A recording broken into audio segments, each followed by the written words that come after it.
Halo Sobat Halaman 13, kali ini ada salah satu teman 13, yaitu sebut aja namanya Mary, yang berkenan mengirimkan kisah horornya kepada Halaman 13. Mau tahu gimana kisah horornya? Ini dia. Kisah Nenek Gayung Kalimantan Barat. Kenapa harus ada kata Kalimantan Baratnya? Biar beda aja dengan Nenek Gayung di film yang diperankan oleh Zaki Zimah. Dan karena cerita ini berdasarkan pengalaman aku dan teman-teman warga asli Kalimantan Barat. Sebelumnya, kenalin teman-teman aku dulu ya. Aku di sini ditemani Dewi, adikku, serta Chris dan Vela. Mereka teman dekat aku dan Dewi. Kos yang ada dalam cerita ini adalah kos yang kesekian, entah yang kelima atau keenam. Soalnya kami apes mulu. Sebelumnya setiap dapat kos yang agak mahalan dikit. Ada aja tingkah dan perilaku tetangga, bahkan pemilik kos yang buat nggak betah. Kos ini berada sekitar 1,5 km dari sekolahan kami. Kejadiannya di tahun 2016. Waktu itu, aku, Dewi, dan Vela masih SMK kelas 2. Sedangkan Chris udah kerja di konter pulsa milik kakak sepupunya. Kami memilih kos ini karena alasan murah dan lingkungannya nyaman. Kos ini kecil, ada 2 kamar di dalamnya. 1 kamar cukup untuk 2 orang. Ada dapurnya juga. Kekurangannya, WC-nya WC umum, berada di samping dapur kami. Terus mandinya juga di luar. Kami mandi dari nimba air di sumur yang berada 5 meter dari pintu dapur kami. Di belakang kosan ini juga ada satu rumah yang kira-kira 4 meter dari sumur. Lalu di samping sumur ada pohon benda, atau di Kalimantan dinamai pohon pekalong. Pohon ini tinggi, besar, dan rindang. Di batang pohon ini ada banyak bekas goresan dari benda tajam dengan simbol huruf X. Kesan pertama ketika melihat kosan ini, adem. Berasa sedang berada di kampung halaman. Setelah mantap memilih kosan ini, kami mulai ngangkutin barang dan bersih-bersih. Malam pertama di kosan ini nggak ada yang aneh. Kami bisa tidur nyenyak dan kembali beraktivitas paginya. BTW, aku dan Dewi mengisi kegiatan di luar sekolah dengan gabung di sanggar tari. Jadi, kegiatan kami cukup padat setiap harinya. Karena latihan di sanggar sampai malam, apalagi kalau mau tampil atau mau syuting. Biasanya, selama 2 minggu, full latihan mempersiapkan diri dan memantapkan gerakan tariannya. Selama latihan full itu, kadang kami sampai jam 8 malam. Sampai kos kadang jam 9 malam. Tergantung cepat atau tidaknya selesai latihan. Seminggu setelah ngekos di sini, barulah kami mulai merasa ketakutan. Pasalnya, kami mendengar ada suara orang mandi tengah malam, sekitar jam 1-an. Orang gila mana yang mandi jam segitu? Tapi setelah dicek ke kamar mandi, suaranya hilang dan gak ada orang sama sekali. Aku juga pernah terbangun tengah malam karena kaget dengar suara duk, duk, duk, seperti suara orang yang memukul ke dinding kosan. Namun ketika aku sudah bangun, suara itu menghilang. Mungkin itu petugas pos kamling yang lagi keliling, pikirku. Tiba-tiba jendela kamar aku dan Chris terbuka lebar. Lalu daun jendela gerak sendiri, buka tutup berkali-kali. Jendela itu memang gak bisa dikunci. Kami menutupnya dengan tali yang disangkutkan ke paku. Jadi kalau ada yang sengaja atau tidak sengaja mendorong daun jendela itu dari luar, talinya akan longgar kemudian terbuka. Tapi belum pernah jendela itu buka tutup berkali-kali dengan sendirinya. Baru malam itu aja. Aku lalu mengambil HP dan menyalakan senter, menyorot keluar jendela. Di situ, aku melihat ada seseorang yang sedang berjalan ke arah belakang kosan. Kemudian, belok ke samping WC. Aku tidak tahu pasti itu siapa, karena hanya kelihatan punggungnya aja. Jalannya pun membungkuk. Siapa itu ya? Ucapku sambil mikir. Mencoba mikir positif kalau itu bukan hantu, melainkan orang. Tak lama setelah itu pintu dapur seperti ditendang. Pokoknya menimbulkan suara yang membuat kaget seisi kos. Dewi dan Vela datang ke kamar aku dan Chris. Suara apa tuh tadi? Tanya mereka. Gak tahu, mungkin orang mau maling. Soalnya tadi aku lihat orang di samping kos. Terus jalan ke arah belakang sana, jawabku. Ah, yang bener. Terus gimana? Masa kita diam aja di sini? Kata Dewi sambil ngucek matanya. Ya kita siaga aja lah. Megang apa kek, entah itu kayu, pisau, atau apalah untuk jaga-jaga, jawabku. Ya udahlah, ayo. Kita tungguin di dapur, kata Vela sambil megang tongkat pramukanya. Kami pun bergegas nyari alat atau benda yang kemungkinan berguna. Kok nggak ada suara lagi? Apa udah pergi ya? Tanya Chris. Entahlah, jangan terlalu dekat pintu.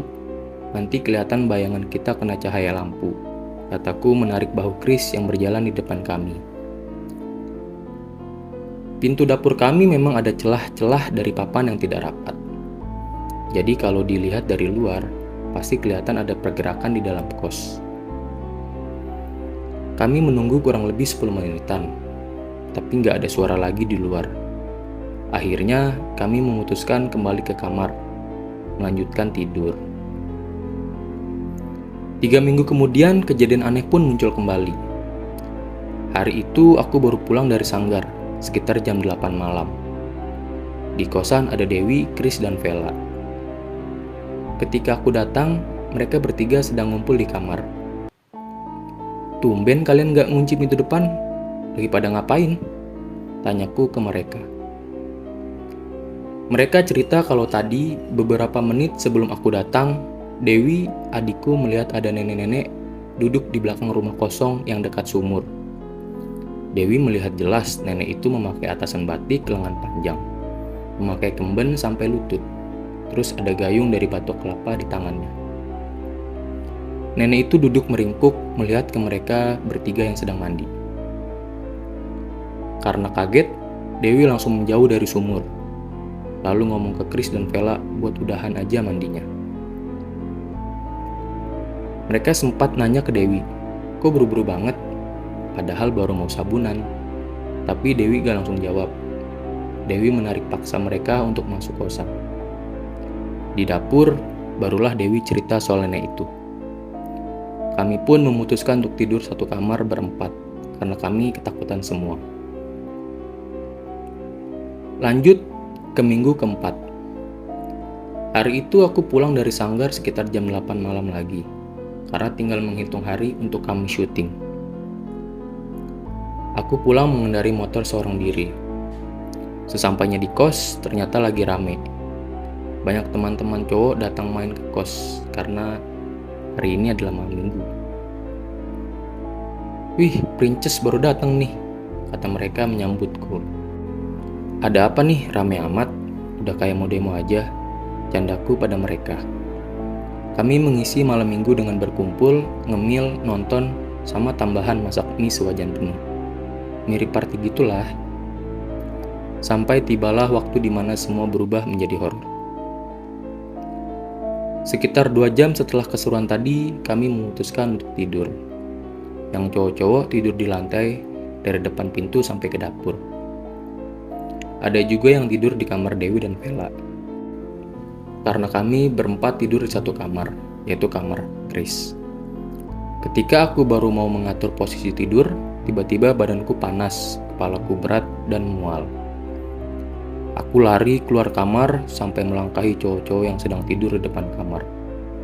Karena merasa mau muntah, aku terduduk lemas depan WC dekat dengan parit atau saluran air. Cowok-cowok yang tidur pun terbangun karena suaraku yang berisik mengeluarkan muntah. "Kamu kenapa, Mer?" tanya Yudi teman kami. Dia tidur dekat pintu dapur. Aku masih terus muntah-muntah jadi nggak bisa jawab.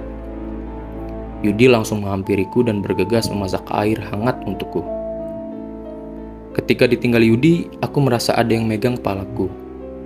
Tangannya agak menekan kepalaku. Aku pun teriak dan meminta tolong ke Yudi.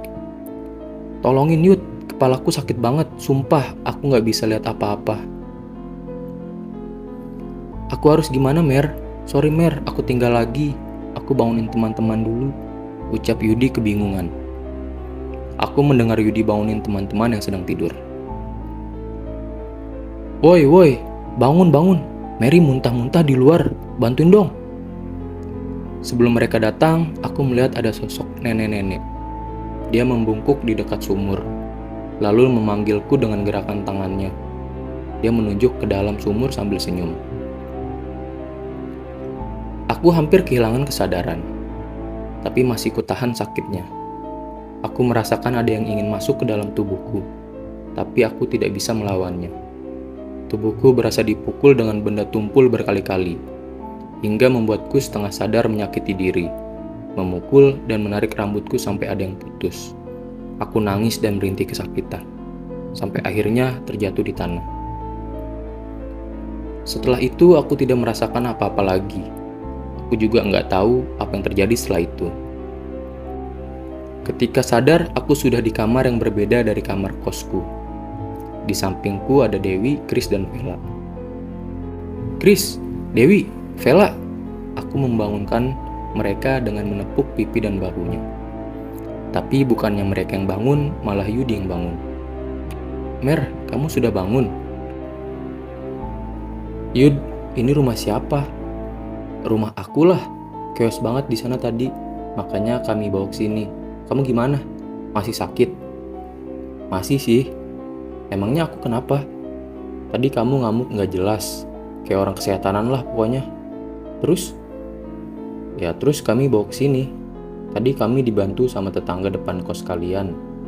Katanya kamu kesurupan hantu nenek-nenek. Emang kamu lihat apa tadi? Kamu hampir masuk sumur loh. Dari cerita mereka akan aku ceritakan kembali. Jadi sewaktu aku pingsan, mereka menemukanku sudah di pinggir sumur. Ketika mereka mau mengangkatku, aku bangun dan memberontak mau masuk ke dalam sumur. Tapi sama mereka ditahan, dipegangin, lalu diangkat paksa masuk ke dalam rumah. Lalu pintu dapur mereka kunci. Di dalam rumah aku ngamuk, teriak, lalu menyakiti diri sendiri dengan menarik rambutku berkali-kali, sampai ada beberapa helai yang putus. Mereka pun memegang tanganku, tapi aku masih terus melawan, sampai mukul kepala sendiri. Akhirnya mereka minta tolong ke tetangga depan kos. Namanya Bang Hadi.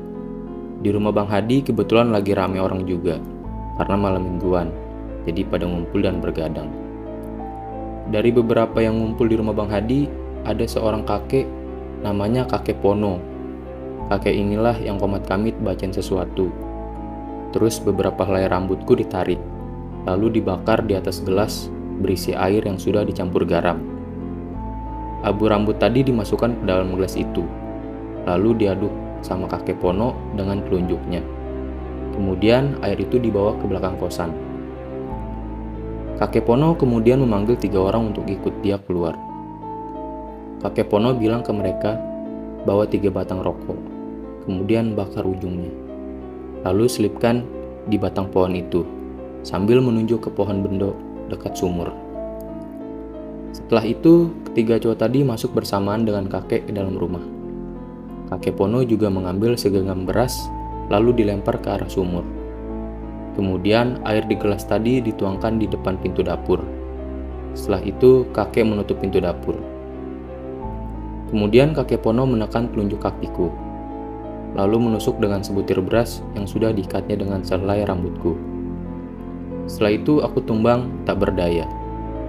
Kakek Pono meminta kami keluar dulu dari kos. Jangan tidur di kos malam ini. Besok baru boleh pulang katanya. Mereka pun membawaku keluar. Ketika kami semua baru keluar kos, tiba-tiba dari kos sebelah ada yang teriak juga. Kakek Pono dan penghuni kos lain langsung gedor-gedor ke sebelah. Sedangkan teman-temanku masih diskusi mau bawa aku kemana. Akhirnya diputuskan untuk membawaku ke rumah Yudi. Karena kayaknya lebih aman di sana, meskipun jauh. Sebelum kami berangkat, mereka mendengar cowok yang teriak tadi di kosan sebelah, menyebutkan kata, "Aku mau darah." Karena keadaan makin chaos, mereka pun membawaku pergi dari sana. Sebelumnya mereka sempat nanya ke Kakek Pono, aku kenapa? Kakek Pono pun menjawab, ada yang mau bawa dia, karena tertarik dengan bau tubuh anak ini yang khas. Tapi tidak dijelaskan secara spesifik bau khas yang bagaimana yang dia maksud. Kakek Pono juga menjelaskan kenapa aku bisa dengan mudah kesurupan.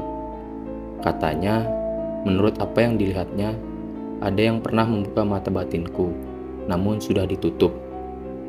Tapi ada jejak di punggungku yang membuka lubang kecil untuk makhluk gaib bisa masuk dan merasukiku.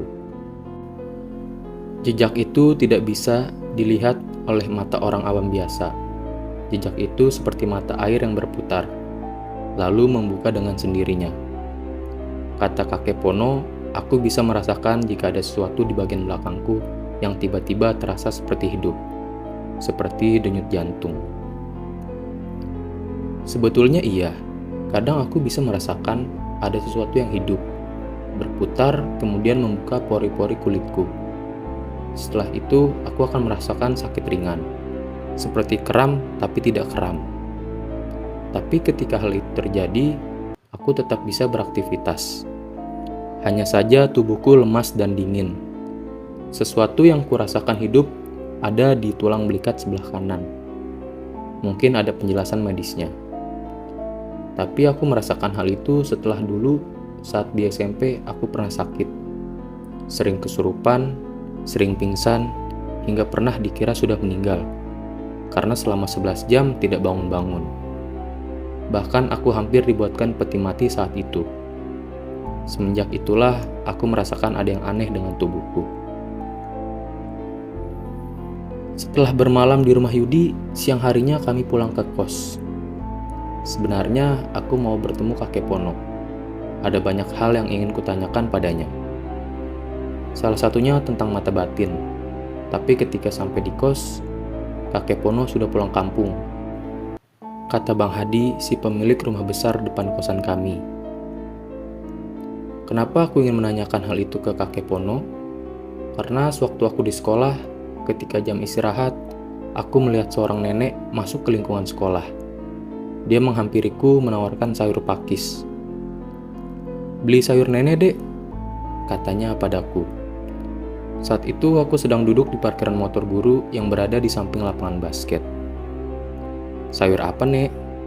tanyaku sembari melihat ke kantong bawaannya. "Sayur pakis, 2.000 aja satu ikat," katanya. Sebenarnya aku gak mau beli, karena uangku tinggal 10.000. Tapi aku kasihan melihat nenek itu. Sayur pakisnya tinggal 3 ikat, tapi sudah layu semua. Jadi aku beli 1 ikat saja. Lalu aku menyodorkan uang 5.000. Nenek itu lalu mengambil 2 ikat pakis dari kantongnya, lalu memberikan semua sayur itu padaku. "Terima kasih sudah mau beli sayur nenek ya." "Iya, Nek, terima kasih sayurnya," jawabku memberi senyuman. Nenek itu balik senyum, lalu berkata, "Boleh nenek lihat telapak tangan kirimu, Dek?" Aku mikir dulu. Buat apa? Mau meramal? Apa mau hipnotis? Aku sempat menolak dengan alasan tanganku kotor karena daun pakisnya yang masih ada pasir. Tapi dia memaksa. Akhirnya aku sodorkan tanganku. Dia membuka tanganku, kemudian bilang gini, "Kamu sudah pernah dibuka mata batinnya ya? Di tubuhmu ada jejaknya, dan mudah terbuka. Kamu hati-hati ya, nanti kamu gampang sakit." Kemudian dia pergi. Aku melihatnya keluar gerbang. Setelah tidak terlihat, aku pun masuk kelas dengan membawa 3 ikat pakis tadi. Setelah selesai kelas, aku buru-buru ke parkiran. Aku nanya ke satpam yang jaga di parkiran, "Pak, nenek yang tadi jualan sayur pulang kemana ya?" "Nenek yang mana?" tanya satpam. "Nenek yang tadi Bapak bukain gerbang, kan ada tadi masuk ke area sekolah." "Mana ada yang masuk dari tadi?" katanya. "Ada kok, Pak. Bapak tadi yang bukain gerbangnya,"